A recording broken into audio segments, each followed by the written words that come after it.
Hey everyone, welcome back to Corporate Decoder, the place where we peek behind the curtain and see what the numbers are really telling us. Today we've got a filing from Newbury Street Acquisition Corporation that's got a bit of a shake-up going on with their accountants. So what's the big story here? Well, on the 21st of November of 2025, the company's board of directors received a letter. This letter came from an accounting firm called Markham LLP, and basically Markham LLP said they are resigning as the company's independent auditor. This is effective right on the same day they sent the letter. Now, when accountants resign, especially in this kind of public filing, we always look at their past reports for the financial years ending in 2023 and 2022. Markham LLP's reports did not have any major red flags like an adverse opinion or a disclaimer of opinion. They didn't modify their opinions on any tricky accounting principles either. However, there was an explanatory paragraph in their reports. This paragraph specifically mentioned the company's ability to continue operating as a going concern. This wording is super important because it suggests there were real doubts about the company's financial future at that time. The filing also clarifies that there were no major disagreements between the company and Markham on accounting principles or financial disclosures that would have caused Markham to flag them in their reports.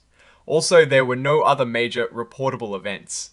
But here is the catch, and it's a big one. They did identify material weaknesses in the company's internal control over financial reporting. These were actually laid out in the company's own filings, like their 10K reports for 2023 and 2022, and their 10Q report for early 2024.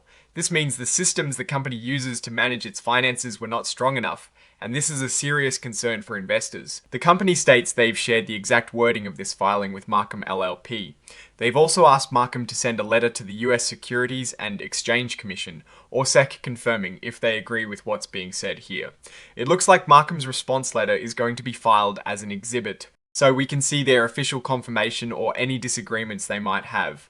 This really is the core of this filing, the change of auditors and the reasons behind it. And that brings us to the exhibits. The main one to look out for here is Exhibit 16.1.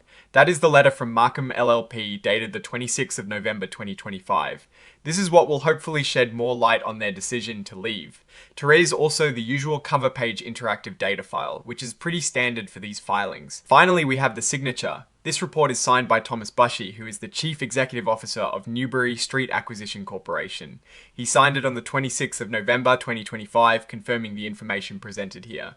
So, what does all this mean for Newbury Street Acquisition Corporation? The resignation of an auditor, especially with the mention of going concern issues and material weaknesses in financial controls, is never a positive sign. It suggests that the company might be facing significant financial challenges or has had serious issues with its financial reporting processes. The fact that the auditor resigned so abruptly, even if there weren't outright disagreements on principles, points to a lack of confidence or a breakdown in their working relationship. Investors should be very cautious and pay close attention to the forthcoming auditor's letter and any future filings to understand the extent of these problems. The company's direction is currently uncertain, and the key risk is their ability to overcome these financial reporting issues and demonstrate a stable path forward. We'll be watching closely to see who their new auditors are and what their assessment reveals. Alright, that is our breakdown of Newbury Street Acquisition Corporation's latest filing. What are your thoughts on these auditor changes and what they might signal for the company's future? Let me know in the comments below. If you found this analysis helpful, please hit that like button and subscribe for more deep dives into corporate documents. And don't forget to join our growing Discord community linked in the description. Thanks for watching, and we'll see you next time.